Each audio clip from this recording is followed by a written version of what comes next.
Hello, my name is Jess Marie. Welcome to yesterday's Coffee Grounds, where I typically talk of things that I got going on in my life or stories that have happened in my life.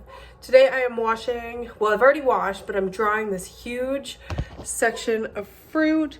You see there, fruit and a couple veg, but mostly it's fruit because I had talked about in my last video changing my diet because I have had tonsil stones for maybe, I don't know, it's been since Christmas and it's April now and I've had these tonsil stones reoccurring. My tonsils have been inflamed. I really don't want to get them removed. I don't think that that's necessary, but if it is, then I'm gonna have to get them removed. I don't want to, and I actually can't undergo surgery for 9 months. And basically what it's doing is it's causing my body to be infected all the time and be sick all the time.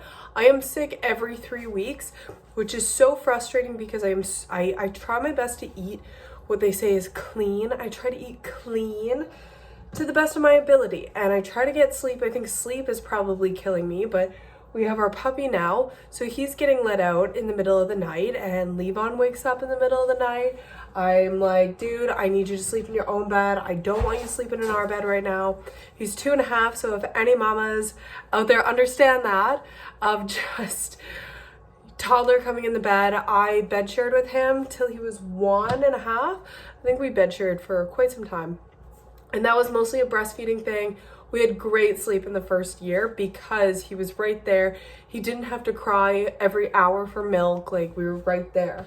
So, well, I was anyway. And we could all just sleep comfortably. Some people, they're just not as comfortable or open about sleeping in the same bed as their newborn baby. Some women, they're concerned they're gonna roll over, or people like their privacy, their space. They will room share, but we co-slept. It is what it is, and I think if you do it safely, it's fine. It's okay. And also with that, it helps to build their immune system because he's a summer baby.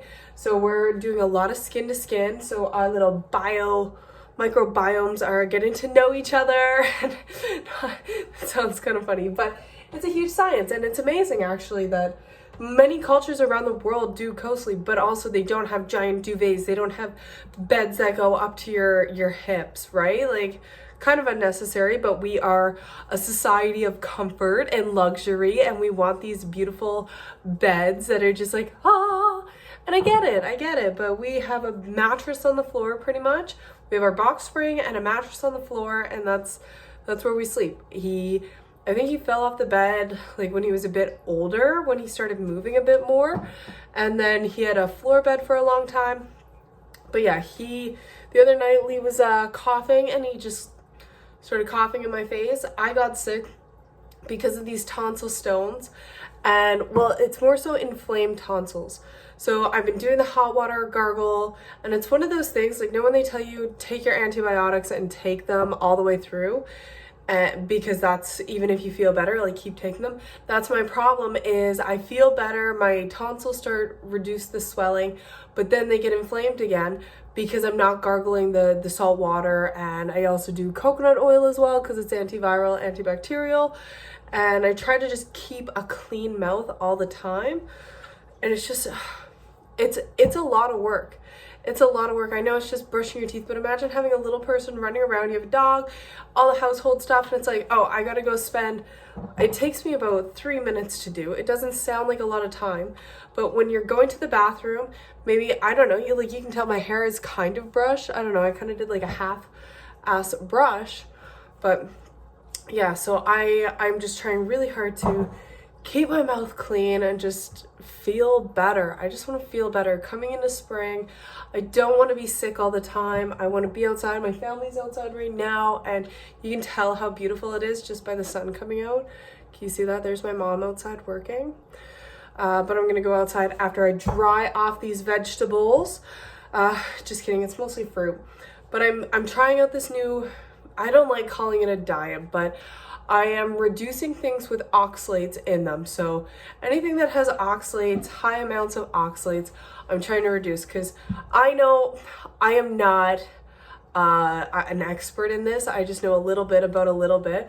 But oxalates, they have something to do with calcium, and it binds to calcium or something like that. And if basically the stones that are building up can be due to high amounts of oxalates in the body, which I don't understand, maybe from oats, but I was on a plant-based diet for so long where I was eating beans, lentils, peanut butter, which is like, peanuts are grown in moldy conditions. We don't eat peanut butter anymore. I was eating dark chocolate all the time, different kinds of teas. I wasn't on coffee at the time. I had such a heavy oxalate diet. Oats were in everything. So many snack products when it comes to like vegan snack treats. Oats in everything. So I'm just being really mindful with what I put into my body right now, and not necessarily, well, some things, quite a few things, anything that's on the Dirty Dozen list, I buy organic. So like organic heirloom tomatoes, and we got our apples organic. I know it's like, oh, but they're not in season, so it doesn't. Fuck, I'm doing the best that I can, you know? It's so annoying when people just feel the need to constantly judge, and I'm trying not to judge myself all the time. I don't need other people on the internet judging me. I put myself in this position, so it's fine. It's fine. Go ahead, judge me, do what you want. But yeah, basically I'm just trying to stick to a very minimal diet, things that aren't going to irritate my throat or my body or inflame my body, so that it sends signals of distress. So I'm trying to really simplify my diet, things that are low in oxalates. Look up a little bit on oxalates. I really can't talk about it too much because I'm not an expert. I don't know. And I'll just be rambling in my mouth. But this is just some dragon fruit. And I just use them as ice cubes to get a little pink. Fun. Yeah. So that's where I'm at. It's a lot. I'm trying really hard, and also being pregnant as well. So just being mindful of my carbs, because there's this thing when you're pregnant, you have to take, you don't have to, but they really highly recommend, you can get, it's like gestational diabetes, so like pregnancy diabetes, and that's just basically high blood sugar while you're pregnant. I really don't want to take that test, because you got to drink this nasty orange syrup stuff, and it's like that.